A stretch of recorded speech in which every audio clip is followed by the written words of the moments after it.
Dr. Srinivas from G Healthcare, who is going to talk to us about DICE technology and give us a demonstration on software to perform DICE gel analysis.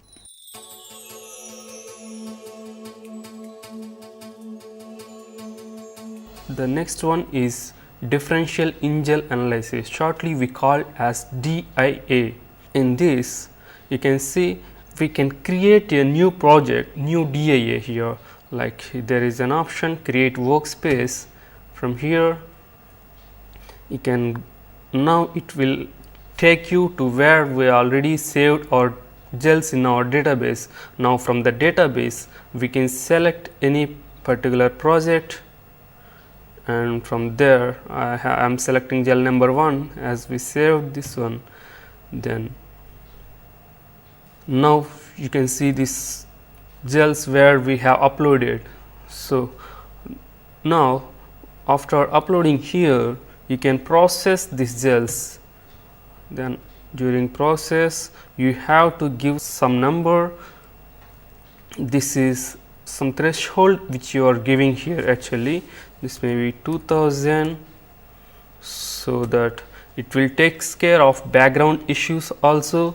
Then basically in decider code detection will be happens, but I would like to explain you some more about what is code detection.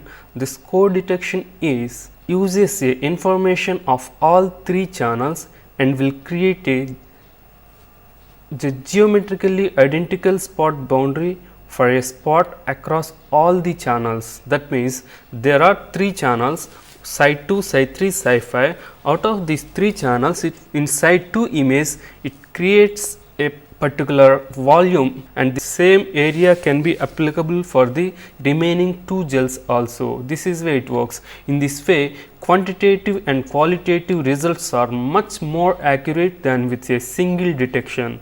In DIA, each image is co-detected with its internal control, producing 2 images pairs. The ratio of standard sample is calculated further, or the ratio of standard sample is calculated for each protein in each image. So as we see here, these are all the number of spots which it has been detected, in which there are, you can see some red color spots here. These are all down regulated and compared with control with treated, or and these blue colored spots where you can see these are all upregulated spots when comparing with control and treated. In between this there is a blue, there are some blue colored spots. These are all similarly regulated. So this is what we can see in DIA. Now you can go through each and individual spot and you can see the 3D view of that particular spot. If suppose if you can select any one, you can go to one by one and you can see whether it is exactly spot or some background, or if it is a background you have to remove that. So if suppose this is the background, so there is no spot at all, still it is detected some background. So you can exclude it from here by clicking, then confirm it. So this protein has been removed from the gels. So the same way you can go each and individual, then exclude it, confirm it. By this way you can check all spots and you can have more accurate data with you. Like you can see the how accuracy would be there, like the spot detection. Now you can see this is what we will get in DIA. This DIA creation we finished. This is the BVA. BVA is nothing but biological variation analysis. One of the internal standard image is selected as a master image and all internal standard image matched into this. Samples standard spot ratio for each protein, each sample, then compared giving t-test value, fold changes, ANOVA values for each and individual protein. How to create BVA workspace? can open the BVA and create a BVA workspace and go to our DIA workspace where we have our DIAs. From there you can create, actually add it. One DIA I have added, and this is another DIA I am adding here. Minimum 2 DIAs we require for the BVA. So, we have 2 DIAs here and click on create. So, it creates a new BVA for you. Okay, this is the new BVA. From here, the first all Site2 gels are automatically goes to standard folder. There is a standard folder you can see, and remaining all gels remains in the unassigned folder, where we need to assign these gels as according to the gel type or sample type. Then you just have to click on add option. Now create a group, it may be control or treated. This first one is the control, and apply some color draft.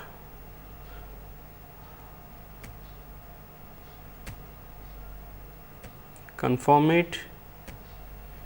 Then another you can create like treated,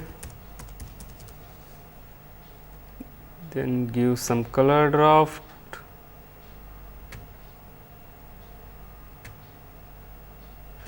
Confirm it. Now we have two folders, control and treated. So, as we have in assigned folder both control and treated, this control gels we can transfer into control folder by dragging those images, and treated gels we can transfer to treated folder by dragging them. Now we have our images here. After shifting the control to control and treated to treated, we have to match all gels. Just click on match and match all. Just match. The matching process has been finished. Now, as we discussed, in out of all standard gels, one gel selected as a master image.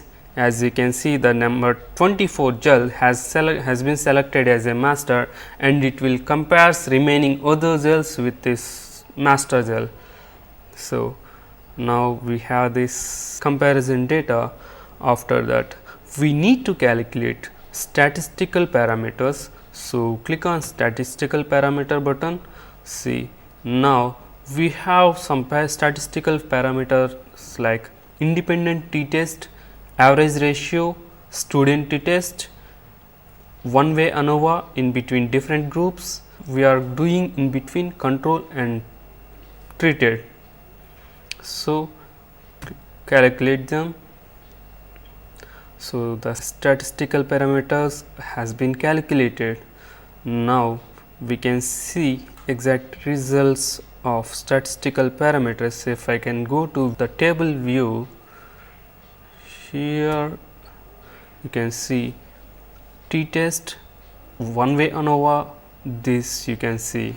So, we can select from here which are all the statistical significant and which are all not significant. After analyzing the statistical data, now we can see the complete results here. Here we can see the 4 views, like this is the image view and this is the histogram view. In histogram view, we can see clearly particular protein how it is behaving throughout control and treated. If you can see, this is the standard gel, that means this is the mixture of these control and treated. So, it is somewhere 0 we can consider this one. Then the control is completely showing upregulation, and after giving the particular treatment, it is showing the down regulation. So, this kind of data we can see here. Then in the table view, as you can see the complete protein data, where the t-test value, average ratio value, 1D ANOVA value, this all we can see we can see here in the table view. So, the 4 views at a time to see, this is the 4 views we can see here. So, after this we can filter them according to our interest.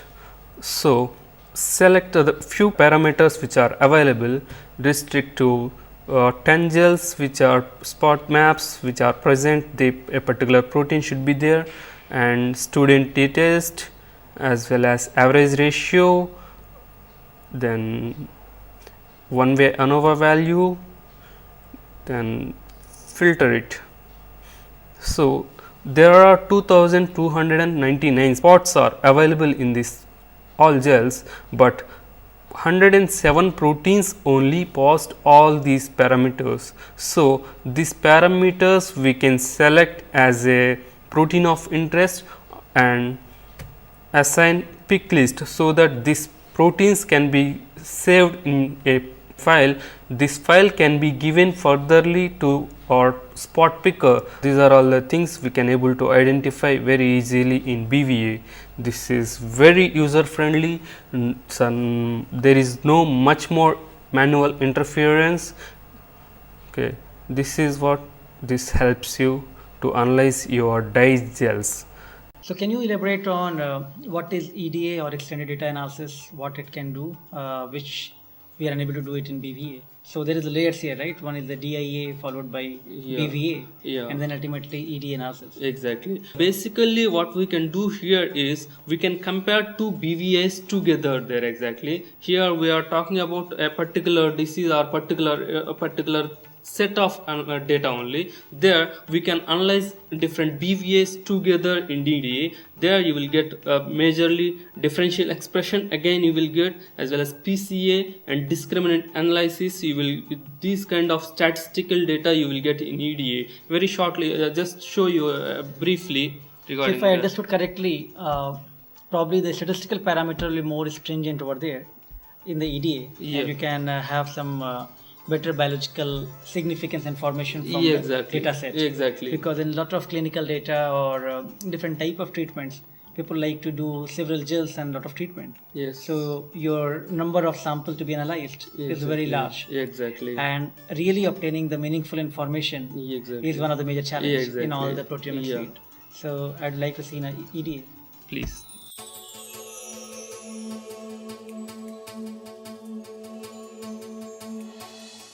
Thing which we can see here is differential expression analysis, in which you can see differences in between control as well as two experimental data. This is the different treatments which given. Here you can see how the particular protein is expressing throughout these control as well as this PF and PV, these kind of things, and you can see this kind of data for each and individual protein here, so that from here you can see which one is your interest and which is not your interest. You are actually analyzing the data spot wise now, spot by spot. You are looking at that. Exactly. Here the spot by spot which we are seeing, the number of the index number which shows there is a master gel. From that master gel you can see that exactly this number. This is what which we are seeing here for each individual spot. Here we can see the results. Then as well as if we can see principal component analysis for this data. Here there are almost 89 proteins. From out of these 89 proteins, you can see there are inner the circle, there are proteins, some proteins are present, and outer the outliers are there. The inner circle, they are similarly, especially if I can say 95% statistically significant there, and outliers which you can see are exactly, this can be some non-reproducible spots, or else what the major thing is, these are very highly upregulated or highly downregulated. So this can be worked as a marker also. Then we have to go back to our BVA data and we can check that protein how exactly it is regulating. Then we can identify that protein and we can use for further analysis. So this is a powerful statistical parameter. Exactly. By using which you can identify some outliers, which could be the potential discriminator between the control and treatment. And once you identify those proteins, then actually you can go back to your original data from the BVA, and get all the analysis done. Exactly. Oh, this is very can be done. interesting. And the next pattern analysis, you can see the whole proteome, then how there's are difference from each other. So this is the heat See, map of this is data. the heat map of the total 82 proteins are which we take into consideration. Then how in which area they are upregulated. If you can see the blue area, the green area exactly we can see is completely downregulated area, and the red color portion where you can see that is the upregulated portion, and the remaining black color which you can see. So those proteins are similarly regulated. This is what which you can see here. This kind of data will help you to represent your complete whole analysis. So Dr. Srinivas, it was very useful to have you here and to get an overview of DICE technology, how people can use decided software and analyze their data by using DIA, BVA and EDA. And although there was not enough time, but you gave a very good demonstration in a very short time to give a glimpse of the processes involved for doing this analysis, as well as how different type of statistical parameters can be applied to get some very powerful statistical information from our biological data. So thank you very much for coming here and giving this very good introduction about DICE technology.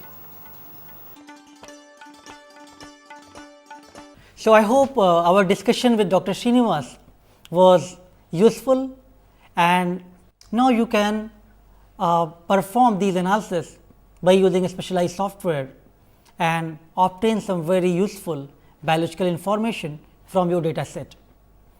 Probably you must appreciate there are lot of meticulous steps are involved in performing these experiments, but at the end this provides a very useful quantitative multiplexing approach to separate proteins and to analyze different type of variations.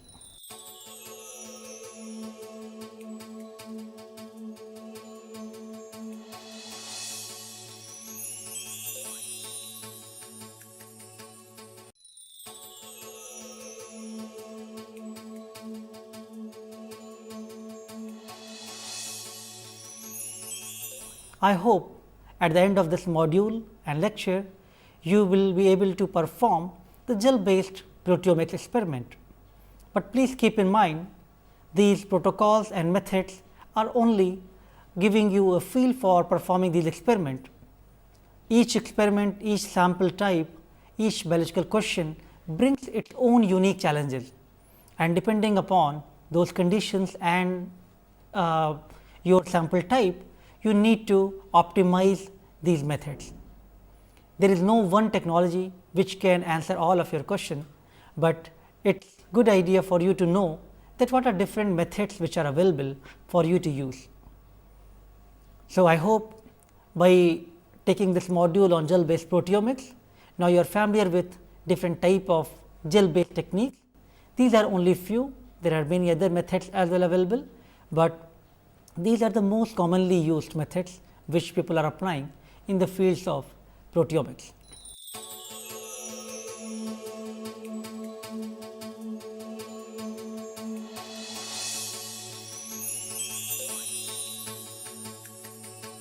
So, among 2DE and DICE, which of these two techniques will be better to separate serum protein samples obtained from large number of patients in a clinical trial?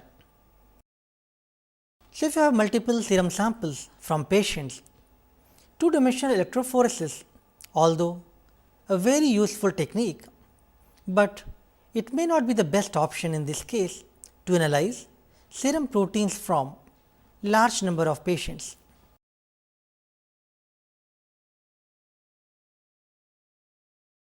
In this case, DICE will be extremely valuable tool for analysis of large number of samples simultaneously without having to overcome the problem of gel to gel variations. In dye gels, the control and test samples can be differentially labeled by using the cyanine dyes and then run on the single gel.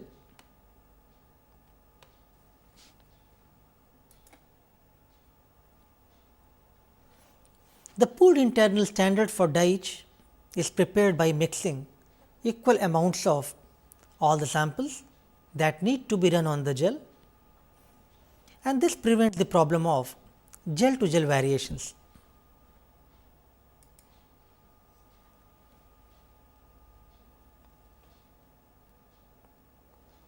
From the same gel, 3 different images can be obtained for psi 2, psi 3 and psi 5. Therefore, there will be no reproducibility issue and various artifacts can be eliminated for the clinical or large number of sample analysis. So, the main aim for the development of difference in gel electrophoresis was to overcome the inherently poor reproducibility of conventional 2-dimensional electrophoresis. So, dye gel is quite sensitive technique with less than 1 femtomolar of proteins which can be detected, and it can enable the linear detection of very broad dynamic range of the proteins. So, as you can see in this slide, the protein samples, let us say you have a control and a treatment, those are labeled with 2 different dyes psi 3 and psi 5, but a small aliquot of both of these samples is mixed together to make a internal pool. That internal pool is labeled with third dye psi 2.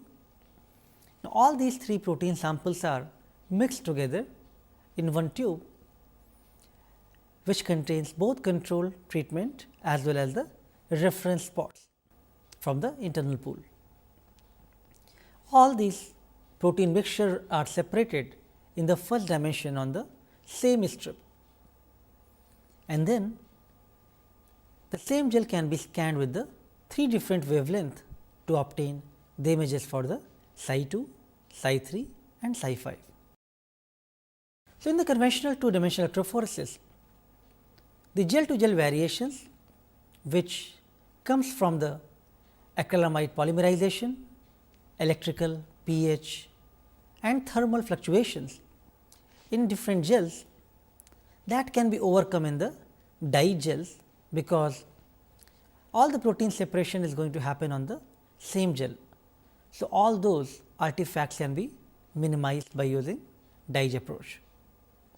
So, in the slide it is shown that the 3 samples are mixed and then isoelectric focusing is performed from the pooled sample, and then this strip is placed on the SDS page gel for the protein separation in the second dimension. So, overall dye provides very uniform staining from gel to gel and shows high sensitivity and linear dynamic range of detection for the expression profiling of complex biological samples. So, if your aim is to resolve thousands of proteins and cover comprehensive proteome coverage, then dye is a very good platform, especially if you want to do the comparative or differential proteomic analysis, because your gel to gel variations and other variations will be minimized and dyes will provide the very high sensitivity. So, once you have run these gels, now from the same gel the images can be obtained, 3 images of your control and the treatment, and these can be analyzed from different software such as decided software, and then by looking at 3-dimensional views and the statistical data, then these proteins can be considered as interesting for further investigations. Once the spots are analyzed and excised from the gels, then the same tradition you have to follow. You can use any of the mass spectrometry platform and then obtain the MS spectra for further analysis using different type of bioinformatic tools such as Mascot.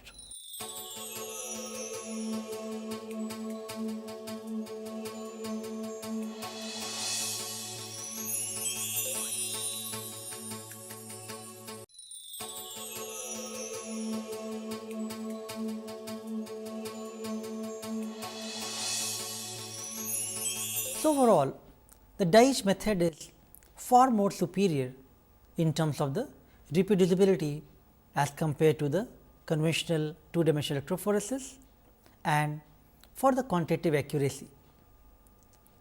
So, therefore, applications of 2D dye-etch can be found in virtually all major biological research areas. If you see the recent publications, you will appreciate there are several papers on each of the biological system for different type of applications, whether it is cell signaling, it is looking at developmental biology, looking at plant proteomic analysis, neurosciences, clinical studies, different type of diseases including cancer. You will find there are hundreds of publications available which have employed the power of 2D dye-etch technique. So, let us talk now a new case study 3 on 2D dye-etch as a strategy to identify serum markers for the progression of prostate cancer. A study by Byrne et al. Published in 2009. So, in this study, authors aimed for identification of serum markers by depicting the progression of prostate cancer by using difference in electrophoresis technique. So, prostate cancer is recognized as a significant problem in older male population. The prostate cancer screening rely heavily upon testing for the higher level of prostate specific antigen, also known as PSA, within the peripheral circulations. So, PSA is very sensitive marker, but there are lot of discussion on reliability and the specificity of PSA for the prostate cancer. Reason being that the level of PSA is also high in benign prostatic hyperplasia or prostatitis. So, therefore, there is a lot of discussion whether one should rely on only PSA for detection of the prostate cancer. So, this study aimed to identify some new markers in the prostate cancer by studying the serum proteome analysis. So, as you are aware, and in fact, we have discussed the protein preparation from the serum earlier. So, each of the biological sample poses lot of technical challenges, and serum is one among them, where presence of highly abundant proteins such as albumin and immunoglobulin, they result into the masking of low abundant proteins. So, to eliminate those high abundant proteins, authors used multiple affinity removal system from the Agilent technologies, and they removed most highly abundant proteins from the serum sample, including albumin, IgG, antitrypsin, IgA, transferrin and haptoglobins. So, after the abundant proteins were depleted from the serum sample, then authors moved for the protein extraction and further analysis. So, the differential proteomic analysis was performed in the two different cohorts of histologically confirmed prostate cancer with different grades of the disease. So, they used the patients with two different grading system based on the Gleason grading. So, the Gleason grading system that is used to help and evaluate the prognosis of men with the prostate cancer. So, depleted serum samples obtained from the patients with Gleason score 5 and Gleason score 7 were used for comparison and further analysis. As you can see in the slide, these samples were first labeled with the Psi 3, Psi 5 and also the internal reference pools were made, which were labeled with the Psi 2 dyes. These samples were then further mixed. The depleted cancer serum from first cohort of Gleason score 5 and second cohort of Gleason score 7, those were mixed, separated in the first dimension and followed by proteins were separated in the second dimension. Now, when authors analyzed these dye images, they found that 63 protein spots were differentially expressed between the Gleason score 5 and 7 cohorts, and 13 of these proteins were statistically significant among these two populations.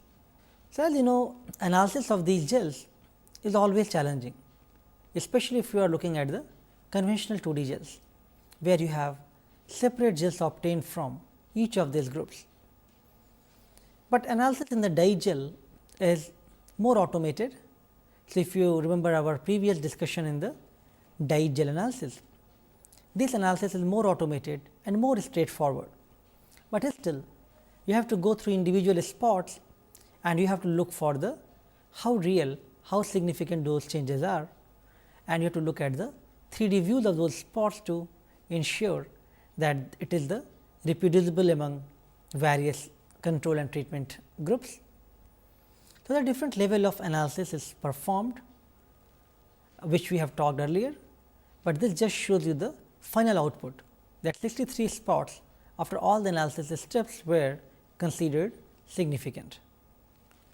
After 2D dye gel image analysis, authors excised those spots and subjected for the mass spectrometry identification of proteins. So, the proteins excised from the gels were analyzed by using Finnegan LTQ mass spectrometer, and data from these MS experiments were analyzed by using BioWorks browser by using Sequest program.